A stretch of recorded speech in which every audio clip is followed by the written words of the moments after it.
Aujourd'hui nous allons résumer l'épisode 52 de Mara, une femme unique. N'oubliez pas de vous abonner et d'activer la cloche de notification pour ne rien rater. Merci. Mara pense à l'anniversaire de ses filles. Elle appelle Norberto, elle lui dit qu'ils vont rentrer. Norberto lui répond qu'ils ne vont pas se voir parce qu'il va bientôt partir pour Luanda, puis lui demande de se calmer et que tout ira bien. Norberto dit à George qu'apparemment le voyage s'est très mal passé. Il lui raconte que Luis Miguel est très inquiet, onctueux et énervé. Le docteur Quintela leur demande de ne pas trop lui mettre la pression. Il leur dit encore qu'il doit bien étudier le cas. Parce qu'il s'agit d'une perte de mémoire qui date d'1 an, causée par une blessure très grave. George lui demande s'il y a peu de chances que Luis Miguel guérisse. Le docteur lui répond oui, mais il n'a pas assez de données pour établir un diagnostic. George lui dit qu'il lui emmènera Luis Miguel pour qu'il l'examine. Norberto et George s'en vont. Le docteur demande à son fils d'être discret. Ce dernier lui demande comment peut-il lui dire de dissimuler ce qu'il ressent pour la femme de sa vie. Son père lui répond qu'il en a eu tellement les femmes de sa vie, puis lui dit qu'il n'est pas solidaire.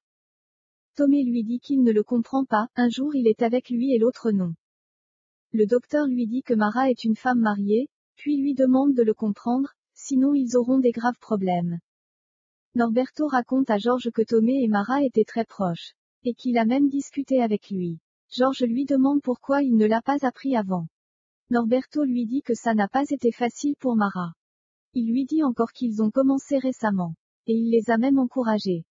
Il ajoute que Mara n'a pas accepté le cœur léger de sortir avec Tomé Quintela. Norberto dit à George que personne ne peut blâmer sa fille. George lui dit que ce n'est pas ce qu'il a voulu dire. Puis lui dit que vu que Luis Miguel est de retour, il faut juste clore le sujet.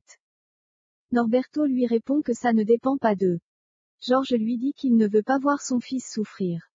Norberto lui répond qu'il pense pareil pour sa fille. Puis lui demande de le dire à personne.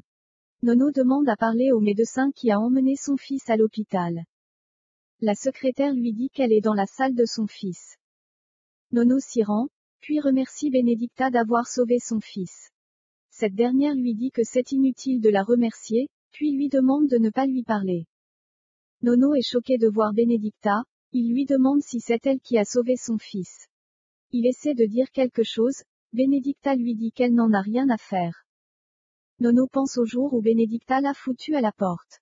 Il avait fait croire à Benedicta qu'il revenait d'un voyage d'affaires, alors qu'il était avec sa maîtresse. Mais il ne se doutait pas que Benedicta était au courant de tout. Benedicta lui avait dit qu'elle avait trouvé quelqu'un de disponible. Elle lui avait présenté son nouveau petit ami. Benedicta rentre dans son bureau, elle pense au jour où elle a payé un homme pour se faire passer pour son petit ami. Les journalistes demandent à voir le médecin qui a trouvé Simao. George leur dit qu'ils ne feront aucune déclaration. Nono les rejoint, les journalistes lui posent des questions sur ce qui s'est passé. George lui demande de ne pas répondre. Nono leur dit qu'il était sorti dîner, sa femme était avec leur fils à la maison. Mais cette dernière a des problèmes psychologiques. Les journalistes lui demandent si elle était en période de stabilité, il leur dit que oui. Il lui demande s'il veut dire que c'est la faute de sa femme. Il leur dit non, ce n'est pas ce qu'il a voulu dire. L'inspecteur Camacho demande à Pilar pourquoi elle a demandé à le voir. Elle lui dit qu'elle a reçu un appel sur des menaces concernant Luis Miguel. L'inspecteur lui demande si c'était anonyme. Elle lui répond oui. L'inspecteur lui demande si elle ne trouve pas que ça fait trop d'appels anonymes. Pilar lui demande de lui croire. L'inspecteur lui dit que vu ses antécédents. Pilar lui répond qu'il le lui a déjà dit. L'inspecteur lui dit que visiblement ça n'a servi à rien. Et ajoute qu'elle continue à se prendre pour Oliveira da Figra. Pilar lui dit pardon, il lui répond oui puis lui dit qu'il a toujours été fan de Tintin. Il lui dit encore qu'il y avait un personnage qui se croyait capable de vendre tout et n'importe quoi.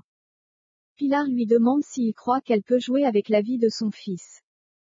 L'inspecteur continue en disant que dans Tintin, Oliveira da Figra avait un certain charme, mais dans ce cas c'est une insulte. Pilar lui demande pourquoi il ne l'écoute pas. Puis lui dit qu'elle a besoin de savoir si cette menace est sérieuse ou non. L'inspecteur lui demande si au final elle est ou non. Pilar lui dit qu'elle ne sait pas, c'est pourquoi elle a essayé de joindre Luis Miguel et Mara désespérément, mais personne ne décroche. Et lui, il la traite comme un enfant, c'est comme s'il croit qu'elle joue avec la vie de son fils. L'inspecteur lui dit si elle joue franc jeu, il pourra peut-être l'aider. Johanna dit à Daniela qu'elle essaie de joindre son père, mais personne ne décroche. Elle se demande s'il est fâché contre elle. Daniela lui répond qu'il est en Angola, puis ajoute qu'il peut être dans un endroit où il n'y a peut-être pas de réseau. Johanna lui dit qu'elle ne va plus jamais le revoir. Daniela lui dit qu'elle n'avait qu'à penser à 2 fois, avant de le jeter dans les bras de Mara. Puis s'excuse, elle lui dit qu'elle n'a pas voulu le dire. Johanna lui répond que c'est faux. Puis lui demande si elle voulait vivre toute sa vie dans le mensonge. Johanna lui demande d'arrêter de la prendre pour une idiote, puis s'en va s'enfermer dans sa chambre. Johanna pense à son père. La femme de ménage de Pilar appelle Irina, celle qui travaille chez Georges. Elle lui demande les nouvelles de Luis Miguel, puis lui dit que c'est sa patronne qui le veut. Irina lui répond qu'ils vont rentrer ce soir. La femme de ménage rend compte à Pilar. Cette dernière lui dit qu'elle doit absolument voir Luis Miguel aujourd'hui. La femme de ménage lui demande s'il a des preuves. Pilar lui répond que c'est Luis Miguel la preuve. Enrique dit à Bruno qu'il a séance de sport avec les filles. Il lui dit encore qu'il faut être plus proche de ses ennemis. Concha voit Enrique en tenue de sport, elle lui demande si elle fera du sport avec elle, il lui répond oui qu'il fera du sport aux côtés de sa femme et sa fille. Le coach arrive, il demande à Enrique s'il fera aussi le sport. Ce dernier lui répond que oui. Ils font tous du sport. Soraya rend visite à Leandro, ce dernier lui propose de donner à manger aux petits. Leandro s'en va préparer la bouillie, Soraya se rend dans la chambre de Marco. Elle l'emmène avec elle. Raffaella dit à Francesca que Leandro est à la maison avec Marco. Francesca demande à Raffaella si Soraya et Telmo ne mentent pas à Marco, cette dernière lui répond non. Il ne lui ment pas, elle ajoute qu'il l'avait abandonné. Leandro cherche le petit et Soraya. Santiago demande à Francesca si elle a du temps pour elle, il lui dit que ces derniers temps elle fait tout avec Léonore. Il lui reproche de ne pas l'accorder du temps. Francesca lui répond que c'est parce qu'il ne comprend pas ce qu'elle a vécu. Santiago lui dit qu'il l'a soutenue. Francesca va dans les vestiaires, elle est rejointe par Léonore. Cette dernière lui demande si elle s'est disputée avec Santiago. Francesca lui répond oui. Léonore essaie de la réconforter. Francesca la remercie d'être là pour elle. Léonore la traite d'idiote ainsi que sa cousine Clara, au fond d'elle. Elle prévoit faire un truc au bébé qui est dans le ventre de Clara. Luena appelle son frère Xavier, elle lui dit qu'elle sait que c'est lui qui est derrière Leila. Elle lui dit encore qu'elle a un coup d'avance sur lui, puis lui demande d'abandonner. Xavier lui annonce qu'il a de nouveau gagné la confiance de Norberto. Et qu'ils seront bientôt là ensemble. Bino raconte à Jean, que lui et Luena croient que Leila subit du chantage de la part de Xavier. Bino demande à Jean de les aider à découvrir ce que Xavier prévoit. Jean lui répond qu'il a perdu la confiance de Leila. Bino lui dit qu'il sait qu'il voit Leila, puis lui demande s'il veut la laisser à Xavier. Jean pense à la nuit passée avec Leila. Elena regarde les infos, elle découvre que son mari l'a rendue coupable de l'accident de leur fils. Nono rentre, il éteint la télé, Elena lui demande comment il a pu faire ça. Nono lui dit que c'est la vérité, il lui dit encore qu'elle est d'une tristesse. Et ajoute qu'elle erre comme une pauvre fille telle un fantôme morte ou vivante et qu'elle survit grâce aux drogues. Elena lui dit qu'il sait que quand elle fait ses crises, elle prend les médicaments, et ça la met dans un profond sommeil. Elle dit encore qu'il savait qu'elle les avait pris, elle ajoute qu'il n'aurait pas dû sortir. Parce qu'il sait bien que dans son état elle ne pouvait pas s'occuper de Simao. Elle le traite d'être responsable, puis lui demande là où il était. Ce dernier lui dit que les gens auront pitié d'elle, d'une pauvre fille qui a des problèmes mentaux. Elena lui demande s'il était allé voir la fille après leur dispute. Elle lui demande d'aller la retrouver s'il le veut. Nono lui informe que c'est cette fille qui a sauvé leur enfant pendant qu'elle dormait, il lui dit encore qu'elle a gâché sa vie. Il n'évolue pas, rien ne marche. Elena est choquée d'apprendre que c'est Benedicta qui a sauvé Simao. Elle fait une crise et demande de l'aide à Nono. Ce dernier lui demande d'arrêter de faire semblant de faire ses crises de panique. Il lui demande encore de prendre ses cachets, puis lui dit qu'il va prendre son bain. Benedicta raconte à Raffaella qu'elle a peur de ne pas bien faire son travail. Raffaella lui demande de demander la permission. Benedicta lui dit encore qu'elle ne sait pas pourquoi Nono est revenu dans sa vie et pourquoi le petit a été mis sur son chemin. Raffaella lui dit que c'est peut-être pour fermer les blessures.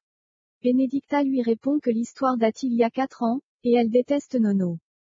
Raffaella lui répond que l'amour et la haine ne sont pas si éloignés que ça.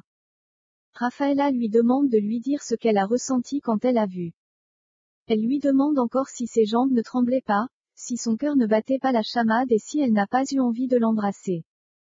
Benedicta quitte la conversation, Raffaella est rejoint par Chico. Ce dernier lui demande ce qui se passe avec Benedicta, elle lui répond le passé. Leandro frappe chez Soraya, il lui demande pourquoi elle n'ouvrait pas. Soraya lui demande s'il va appeler la police pour lui dire qu'elle a kidnappé son propre fils.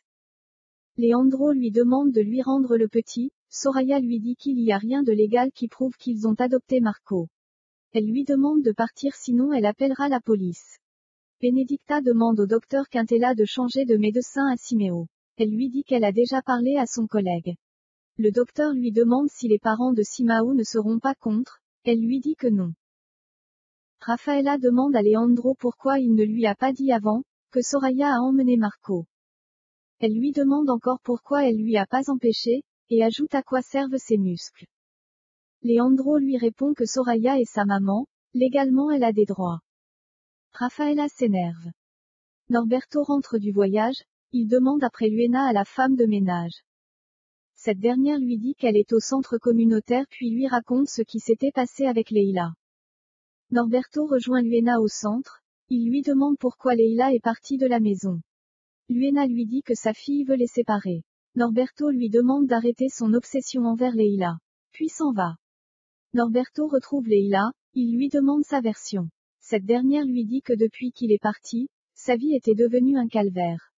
Elle lui dit encore que Luena lui a dit qu'elle prouvera à tout le monde qu'elle est folle. Norberto lui demande de rentrer à la maison. Leila dit à Luena qu'elle n'a rien eu à faire, elle a fait le boulot toute seule.